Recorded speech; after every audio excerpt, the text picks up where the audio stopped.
Welcome to Recovered1440 Cabin Fever Sessions, episode 4. My name's Bobby and I'm a fucking addict. This is a podcast designed to help people who are struggling, who perhaps are taking drugs, who can't stop taking drugs, who don't know that there's an answer out there. Me and my friends are part of a 12-step fellowship that's changed our lives. That fellowship wishes to remain anonymous at the level of media and press. They're not allied of any sect, denomination, religion, organisation, none of that shit. But if you go online and search 12-step meetings in your area and listen to the drug of choice, then you'll find a fellowship that welcomes you with open arms. We're here to tell our story so that you know that you're not alone.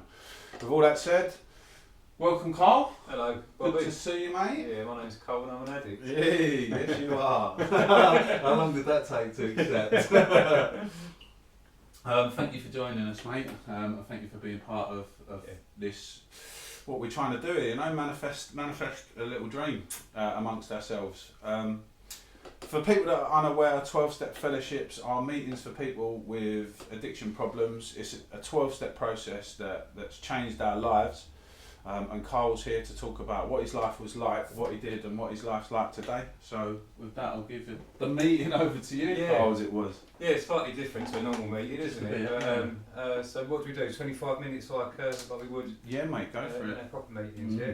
So I'll set the timer because once I start talking, mate, I'll lose track of time, you know. Yeah, nice. So my name's Cole and I'm an addict. I've done a couple of chairs already, so I've got a little bit of experience of speaking about my experience. Growing up, there were some things that I would have thought that made me different, made me feel like I didn't fit in. Particularly sort of growing up quite without much money, you know, and because a lot of my mates come from more affluence, and so I thought to myself that the fact that I'm sort of from a council estate and grew up on benefits, that was what made me different, you know. But I've learned through this process that it wasn't that made me different. I was spiritually sick. That's a massive thing that I've learned. I mean, the people who do come from a lot of money, a lot more money than all of my friends that I hang about with, and they suffer all the same stuff as we do, you know. I sort of plodded. I was quite academic growing up. Wasn't too sporty. I had asthma, so I was academic, and I kind of bubbled off. I used to build Technic models and stuff in my room on my own, and my dad would sort of like show off how proud he was. He's done this one. It's for 16 plus. You know what I mean? He's only 8. You know, and I was really sort of bigged up for being clever growing up, which I'm massively grateful for to my parents. It put a lot of self-belief in me, you know. But academic or not, I couldn't beat addiction. Not once it got hold of me, mate. You know what I mean? So about 14, I think was the first time I got drunk. And then the sort of parties at about 15, when you get four pack of beers and take them to a sort of party. And I got trashed, you know. And there was this picture of me. I remember it was a fancy dress one, and my mate went dressed as a French maid, and I went dressed as a nurse, and I was like, and I had dreadlocks as well at the time, and there's a picture of me sort of like red-eyed, fucking, I don't know if I was dribbling or just thrown up, and people were saying, oh, you're a funny cunt, you know what I mean? Yeah. Like the cooler kids was noticing me, because I wasn't really in that crowd either. I was, I guess, like a bit of the in-betweeners. I wasn't like the bottom of the social pecking order, but I wasn't nowhere near the top either, you know. But I got trashed, mate, and I felt good about myself. I was getting noticed, you know. Anyway, school come to an end, and I went to school in a different area to where it was about a 15-minute drive to where I lived. So I kind of just sort of left everyone behind, and I hung around my mates from the council estate. The ones that sort of grew up like I did in terms of financial security. Yeah, I hung around with people who like doing drugs, you know. So I was smoking weed. It quickly become daily once I was in work. I remember it was so difficult getting into work as well. Once I thought this is my life, going to work every day, I just couldn't deal with it, you know. There was a girl I was seeing as well, who I split up with after 6 months, and when I didn't deal with that in a proper way. I couldn't talk to girls for 2 years after that. It affected me so badly. I'm talking like a year and a half afterwards, hoping I'll still bump into her. Yeah. Totally obsessive, you know what I mean? But yeah, so I sort of continued to bubble off like I did when I was a kid, only using drugs. And when I'd go out, I fitted in with the people who'd done drugs. Only that's the lie. When I look back on it, I didn't fit in with them either, because they use drugs normally. Yeah. I can be around people now who use drugs normally. I got to, whatever I did, I got to a point of fucking wipeout, you know. About 18, started on ecstasy tablets, and I was smoking weed daily by then. And there was a bit of coke on the scene, obviously alcohol whenever you go out, but that wasn't, the coke and the alcohol wasn't really a problem. They were just like, I thought that's a bit overpriced, and I don't really like, compared to some pills. Yeah. I could have much more fun on them. And there was kind of like book says, the sort of golden years of, I don't know if the book says that, or I've just heard that in the meetings, but no, the golden years, no consequences, going out with my mates, doing ecstasy pills, doing funny acts around each other, walking, climbing trees, going up the woods and stuff. It was fun, you know what I mean? But it was very, very short lived, because it soon come to the point of I was trying to relive the good times, but they weren't really there anymore. You know what I mean? It wasn't quite the same. It was trying to sort of get that first time of doing it. I got to 25, and me and my partner, who I met at 18, had a daughter who was planned as well. You know, it wasn't like she wasn't a surprise or anything. But I didn't stop the drugs. So there's my human power that I should have stopped for. I mean, I should have stopped for my mum or for myself. I'm human, you know. Didn't stop for myself either though. The consequences started piling up. So I've got a baby at home, and I'm going to visit my brother who's in Southampton at uni, and getting on it for sort of 2-3 days. Then coming home and being laid out on the sofa for a week afterwards. You know, pills weren't no good for me no more. See what I could do though. 40 bit of gear with my partner. We're both working, and we don't really go out. We don't spend money. You know what I mean? We do a little bit of gear on a Friday, and have a bit of time together. And it didn't, like, again, if you listen to them justifications, it sounds all right. You know. Eventually, we had we had issues, me and my partner, and it weren't just drug related at all. You know what I mean? There were other issues there. If I hadn't never done drugs, I don't know. Maybe we'd still be together. I just don't know. You know what I mean? But anyway, we split up, and all this sort of time, her having a baby, I was racking up credit card debts because she had to sort of obviously stop working, yeah, when we split up, that's when shit really hit the fan, and I realised I did have a fucking problem, because obviously it was traumatic, because it's like you're losing your family unit and stuff. But I was left on my own in the house, and like she moved out, she had somewhere to go with my daughter, who I've still got thankfully kept contact with throughout all of my life, her life, sorry. Yeah, so now I'm using coke on my own, and I can do it in weekdays, and I'm chopping and changing. You know what I mean?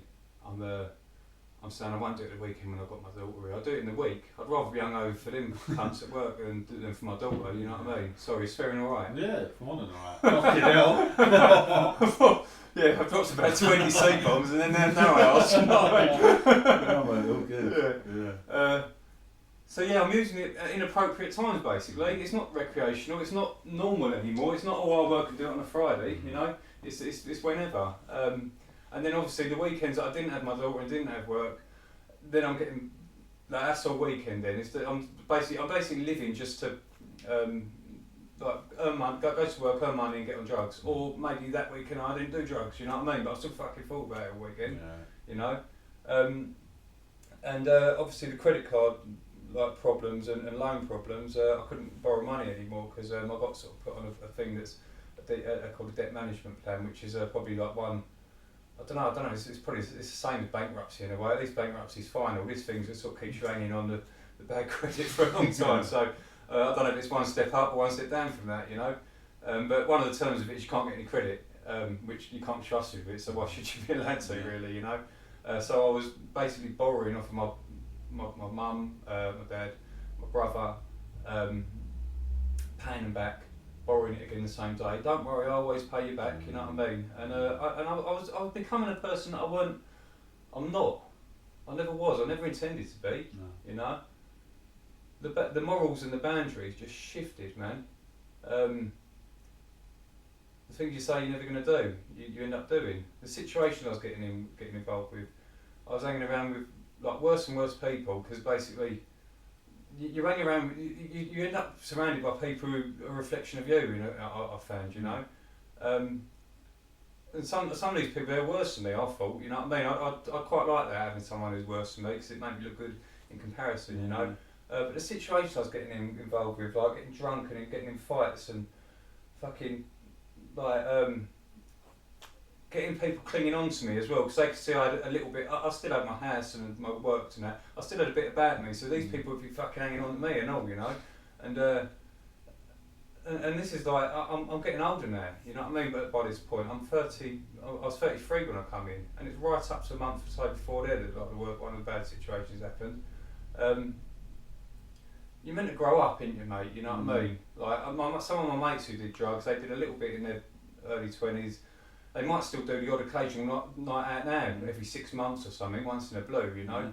But my situations were getting more often and more severe and worse, and the consequences were going to catch up. Like some of the situations I got involved with, they should have gone worse, you know. So then that's what gets me on to thinking, like, now, I didn't think at the time, but now I think that God must have been looking out for me, because he must have thought that, he must have known that there was a plan for me here, you know what I mean? And I guess, I can only assume, so I don't know what God thinks. I can't manage my own thinking. I can't do another person's thinking, and that's another human being, and I can't, so I definitely don't know what God's thinking, but I assume that that was part of his plan. He was keeping me going so that I could sort of fulfil this work that I'm doing now, you know, which I'm going to continue to do. One of my mates said who lived with me after my partner left as a lodger, and he used to always look down on me for doing coke. I'd have hide in my bedroom in my own house because I couldn't bear his condemning looks, you know what I mean? He'd moved out by then, but I'd call him up and say, I've gone bad on it again, mate. It's just sort of like, my using wasn't every night, but it was every other night, you know what I mean? It was like, and it was the only reason I didn't use on the other nights because either I didn't have money or I thought I'll get an early one tonight so I can get on it tomorrow, you know what I mean? But yeah, it'd get bad, and then he'd say, speak to my friend who goes to the same meetings as we do, and I was like, no, I can't bother him, mate, and that went on for about a year and a half, 2 years maybe. So eventually I did speak to the friend, because I'd get myself sort of in a position of clean as well. I'd stop it and I'd drink or like, I could go, I think I'd done 5 months without coke once, and I thought I cracked it, man. I remember, like, I was euphoric, you know, like 1 minute euphoric, next minute sad, next minute really angry, calling up the people that had crossed me while I was getting on it, and I'd letting things slide, because basically I was too, like, it just made me like so fidgety and weak, you know what I mean, in the head, that I'd let things slide all the time, you know, sorry, rambling off. Yeah, anyway, I got on to this friend who was in our meetings. But yeah, so this friend suggested going to these particular meetings, and yeah, and it was a drug specific one, you know. So I thought, I'm going to sort out that drug. That's the problem, you know what I mean. But I turned up there, and it was I was kind of tricked into it. He didn't say too much. He knew, you know. This guy ended up becoming my sponsor. He knew if he'd give me too much information, probably I'd have fucking thought I ain't going to it. You know what I mean? I can't do that. You know what I mean? God, fuck that. You know what I mean? What's he ever done for me? That was my mindset. You know what I mean? What has he ever done for me? You know, what a horrible way to be living. You know what I mean? What an unhealthy, sick way to be living. You know what I mean? That is exactly how I felt. I was sent to the drug specific meeting, and I saw people there laughing, joking. it's funny actually, because when I had a period when I was 18 where I had this sort of, I self-diagnosed it as OCD, like intrusive thoughts, not the one where you're cleaning loads, the one where your brain just keeps pummeling you with shit, you know what I mean? Like telling me things that I didn't want to be, that would horrify me and stuff like that. And but the funny thing was, when I was walking down the street, if my family said anything, anyone said anything around me, my brain would twist it into an attack on me, you know, and make me confirm that's what they're saying, that's what they're saying. I was in this heightened state of anxiety. It was terrible, you know what I mean? I'd learned to manage that throughout my life. I learned to manage it myself, to be honest with you, sort of putting it back in its box. So there's just a certain part of my brain that likes to torment and it enjoys it, you know what I mean? And I used to sort of laugh at it. Oh, here you go again, you know what I mean? And I managed it anyway, but yeah, it's still like it'd be there in the background, but I could easily function with it, you know. My point is though, when I went to the meeting, they're all sharing stuff, and it triggered that off a bit because they're sharing. And this was an attack on me because they were so much like me, you know what I mean? They were literally speaking my truth, you know. But the rational side of my brain that was sort of like could outweigh this thing by now.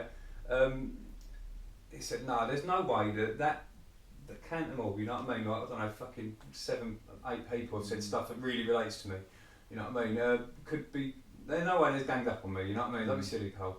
Like, so like, I knew I was in the right place. I was tearing up, mate, you know what I mean? I ain't used to people being nice to me, or other people be horrible to me, really. I sort of find that more familiar, as we were speaking about before we started the recording, you know? People being nice to me, you know what I mean? Hugging me and stuff. I saw on the scrolls about complete sobriety, and funny enough, I'd had a drink that day, and I was with my mum and dad, and I'd had a drink and sent my daughter. They were going to drop my daughter home, and I was going to drive sort of to the meeting, probably over the limit, you know what I mean? But like maybe I'd sobered up by then. I don't know who listens to this. If any old people are. Yeah, I'd sobered up by then, you know what I mean? But yeah, I'd already drunk that day, is the point I was saying, you know, the point I was getting at. So on the way home, my addict, alcoholic, whatever you want to call it, thought, well, you already had a drink today, you might as well have one more, you know what I mean? And that was a Sunday.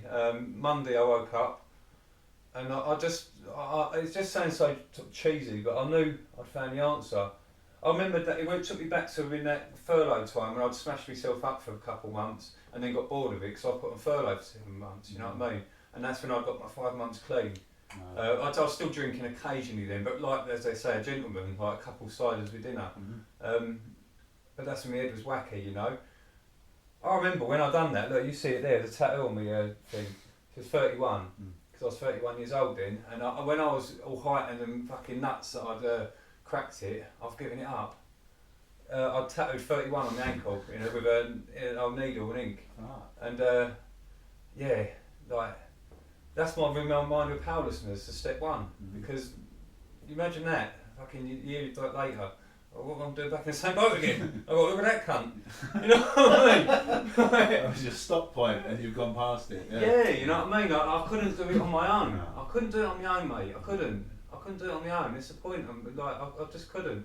I have to do this stuff, you know? God, as I said I didn't believe in him, but I resented him. So you can't resent something that don't believe in, do you? You know?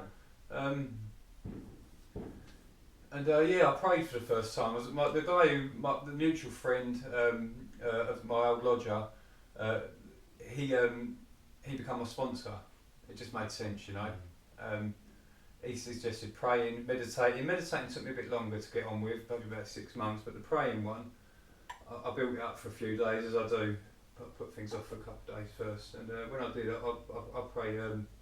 You don't have to do this, you know, but I pray like a Muslim because I've had Muslim friends and it always sort of fascinated me. They just drop wherever they are, you're talking to them, and then like, oh shit, leave him alone. He's praying, you know what I mean? So I don't do it to the Mecca or nothing like that, but knees, head on the floor, submit, you know what I mean? Nice. And mate, it was mental. It was mental. gives me chills now. I was shaking, Wow. crying and that, you know what I mean? I knew what I was doing was right, mate. I had that spiritual experience so early on in my recovery that I was fucking, I'm lucky, I'm blessed, you know what I mean? Like, they say sometimes quickly with this stuff, mate, but I am blessed, mate, you know what I mean? So did enough suggestions quickly, and everything has sorted itself out, you know what I mean? My connection with God is strong, you know?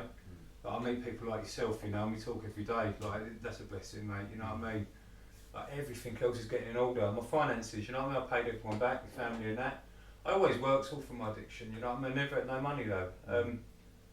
I respect my money now. Like, money's not the be all and end all, but I respect myself enough. I fucking got out of bed, and when I got that, I ain't gonna waste it. I ain't giving it to someone for nothing. You know what I mean? Like, I stack it up. Like, I read other books as well and stuff. You know what I mean? But I couldn't have done this without getting the foundation of Fellowship.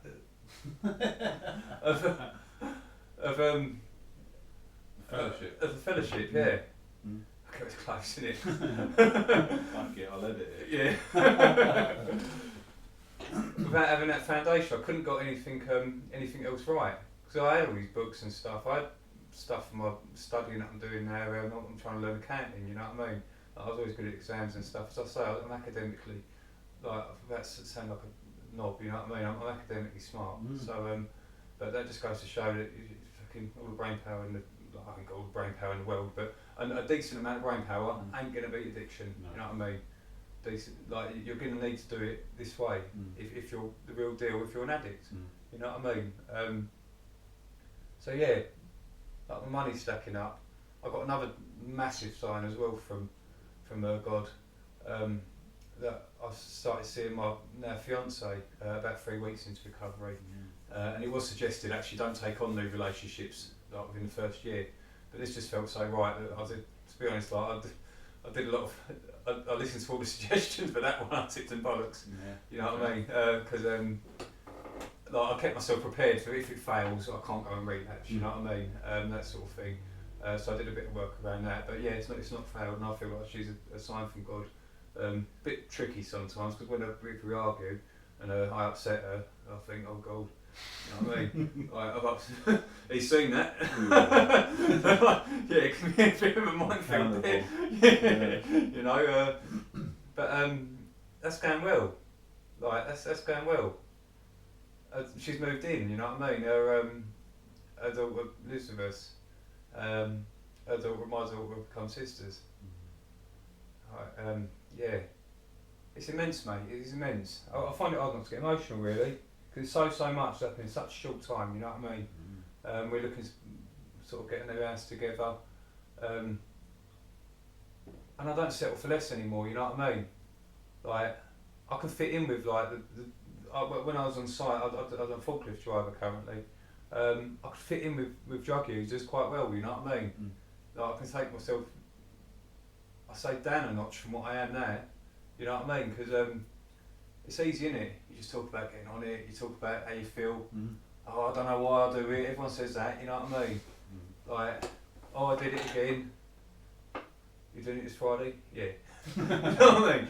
Yeah. Like, but I quit while I was around them people, you can do it. Yeah. You know, of course, when I first went into it, I had another mate as well who I quit with. Of course, people say all the time, I ain't doing it no more, fuck it. Like, Monday, I feel shit, Tuesday I feel shit, I'm not doing it, and then Friday, oh, here we go again, you know what I mean? So I understood it, that some people would, oh, here you go, do you want one, you know what I mean? Or, you're coming out, you know, for the first week or two, I get it, you know what I mean? And I still respected them as friends.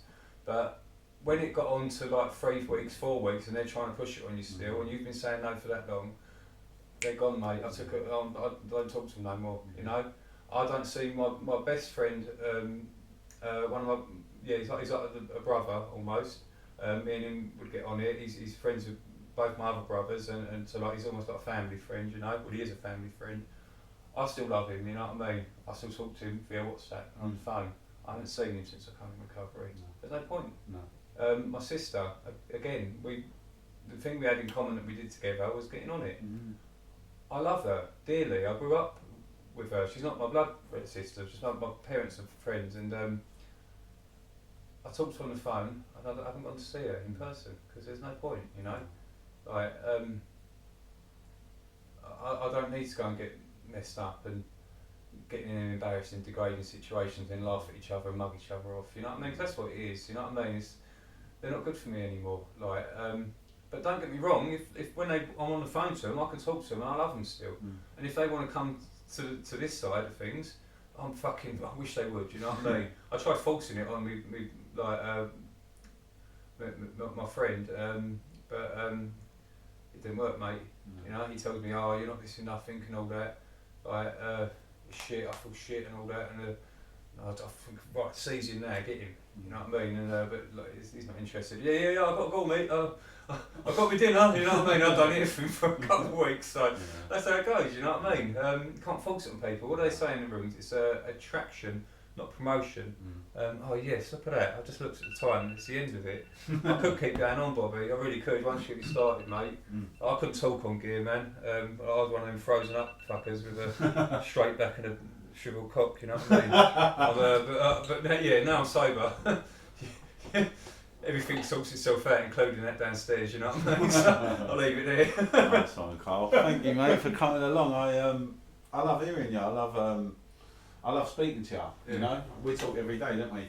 And swap ideas and experiences and all the rest of it. I've got a few questions about recovery. The process itself, the 12-step process itself. How do you think that affected you? Oh, massively, because it's a learning curve. Basically, you buy into the lie, the lies you tell yourself throughout your whole life as a reality. You know. Like, I used to turn around and say I can't afford stuff and society's shit because I can't. Why like some people got it so easy, you know what I mean? Like, they go on these holidays and they have these nice things and they bob through life with loads of acceptance and they're happy. Like, I can't do that because I was born poor, blah blah blah. I have to work. The first step I did was when the powerless was this one is to add up roughly what I'd spent on drugs throughout my life. Wow. And yeah, that was horrible. It was, mate, and I did it honestly. Like anything my sponsor asked me to, I done it honestly. So basically, I worked out roughly what I'd spend per week on what drug for 16 years that I was using, and yeah, it comes to quite a big sum. And yeah, plenty of holidays in there, mate. Plenty of nice flash cars, you know what I mean? Yeah. Like plenty of opportunities there, you know what I mean? But when I was using, sometimes I'd only get a small bit. I'd only get 30 bit and a couple of beers, so it'd be like 40 quid for a night on my own. Yeah. So I'd say that's only 40 quid. You know what I mean? It adds up. Yeah. I used to do this fucking mad thing where I justify spending the money on half a ticket by working it out to the amount of time I was on it. Yeah. So I'd go, oh, it works out £2.50 an hour, that's a good deal. Like, what the fuck? Do you know about that delusional thinking? And another one was like the consistency. I never thought I was capable of consistency, but I've consistently got drugs and used drugs and pursued that, you know? So there was nothing wrong with that. It was a huge, going through the steps was a huge, massive change in my perception, you know? What do you think, given the 12 steps, the most empowering one for you was, or did you have any sort of preference for a particular step or a highlight that jumped out at you when you went through the process? God, man, tough question. Yeah.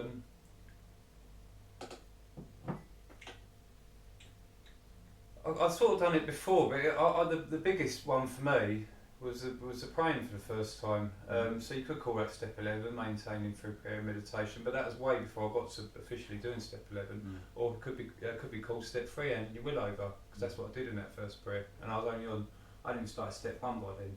So I guess what would that? Yeah, finding that connection with your higher power is basically what you're saying is caused a shift in you. Yeah. Because that's what's explained to me, like, this is 2023, do you know what I mean? There's fucking Instagram, what am I interested in God for, do you know what I mean? That's an old concept that I've got no interest in, but when I was fucked, and I was on my knees fucking praying then, get me out of this one, get me out of this one, you know, or praying for the geezer to turn up when I wanted him to. Yeah. But I feel like I had to be utterly smashed before my brain would open to that conception, do you know what I mean? Yeah. And to be open-minded about such things, but since then, like you, my life's never been the fucking same, you know? See, and I don't want to let go of it myself, mate.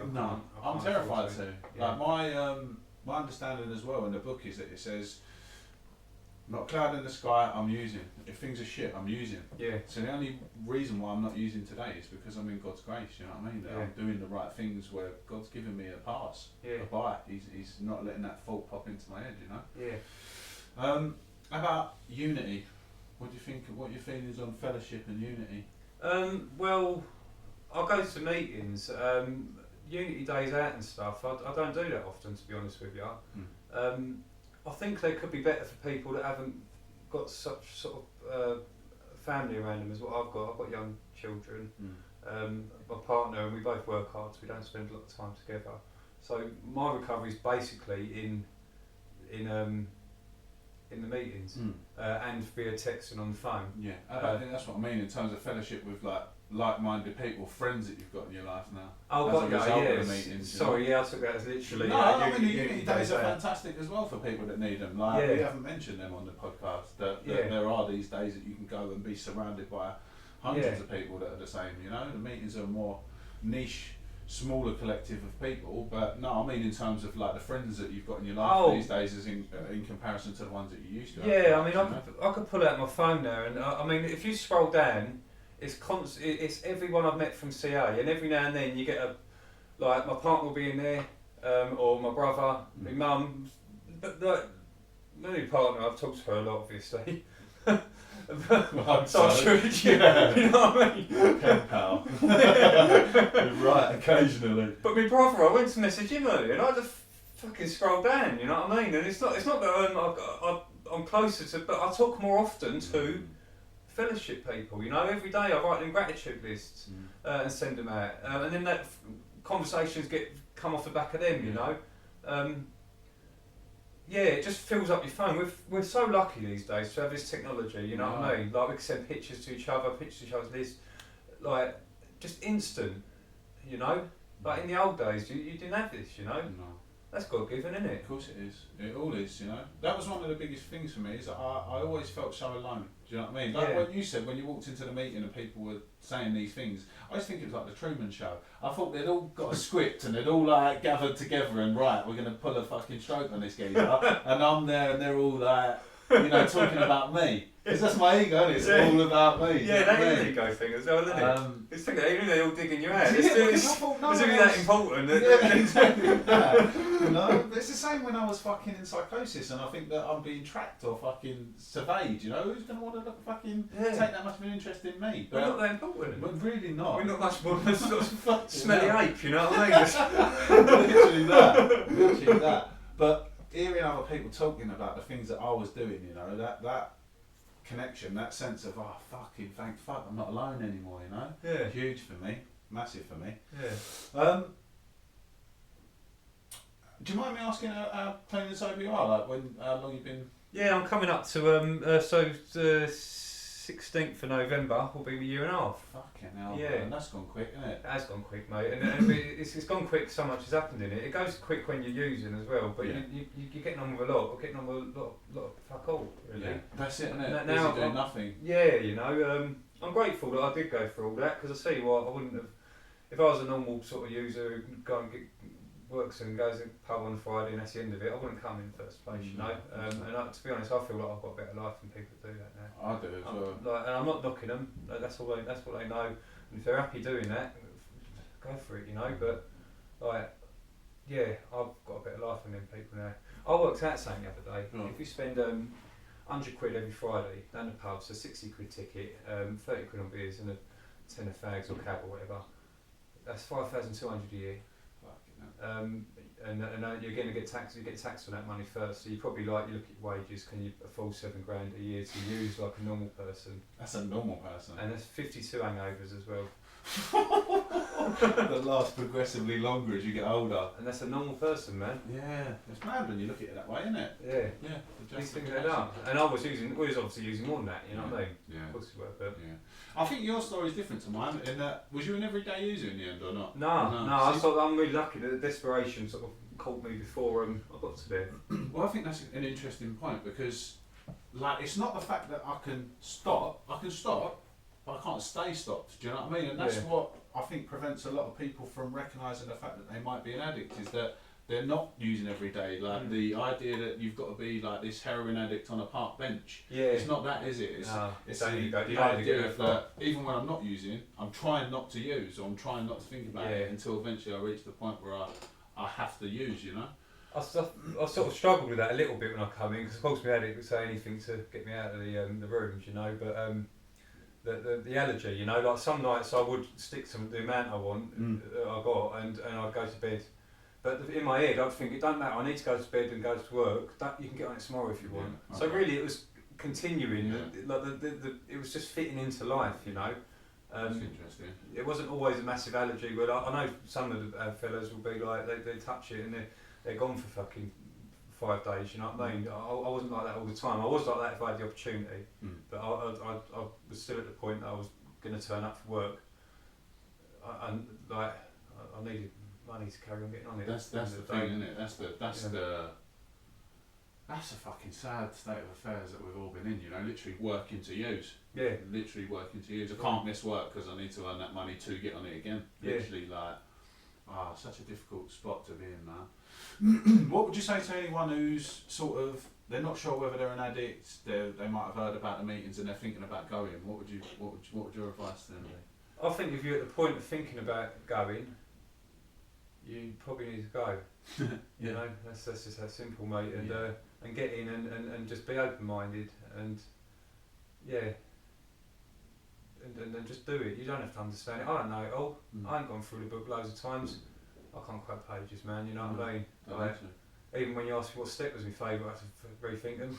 You know what I mean? So like, you just do it. Yeah. Just do it another person's way. Do it the way your sponsor says. Eventually, you'll sort of form some sort of God conscious that you know when you're doing God's will or not. You know. That's powerful. Was you an atheist before you come in, or you did believe in something, or? Well, I like nature and stuff, but no, as I say, no God. I didn't pray. I didn't pray like when I was in, because I used to think, well, I ain't praying for something because. Like, I can't just turn up and ask for something now, you know what I mean, after not talking to him all this time. It's funny, like, really like that, you know, but that is how I've sort of viewed it.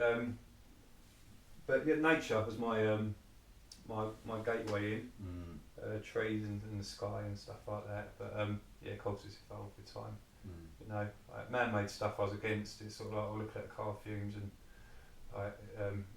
as if it's different to nature, but I'm a natural thing, and so then the square building and the car is an extension of nature as well. Yeah, that's interesting, isn't it? Yeah, fascinating stuff. What's life like today, just generally, like in comparison to what it was like? Easier. I go to the shops and I spend on my card and I don't panic it's not going to go through. You know what I mean? Just that sort of thing. Yeah. You know, the ATM when you used to be like, put your code in, press the button and wait to see if the wheels turn because you don't even know if you've got enough in there. You know, like, what a way to live. And then you've got to call someone and like, it's just so much more peaceful, man. Don't get me wrong, my head gets busy, you know what I mean, but I've got the tools to deal with that. But yeah, it's just there's not one you could name any part of my life, and it'll be better, you know. It's not one bit. You don't sacrifice one bit to get this bit right. It just all gets fucking right. It really does, doesn't it? Yeah. Fantastic, man.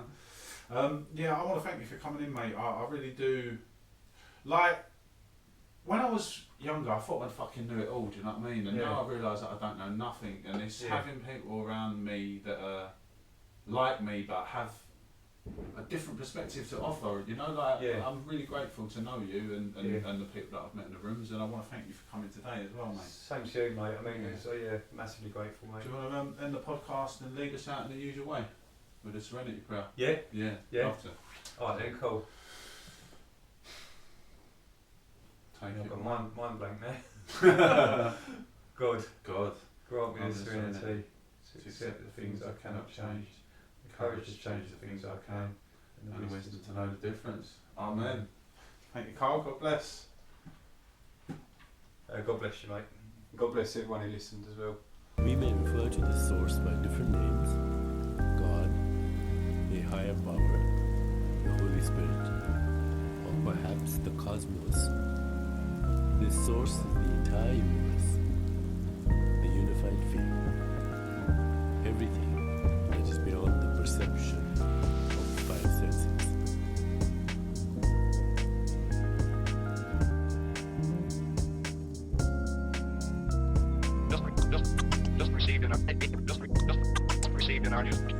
further details of this continuing story. Just received in a and further details of this continuing story.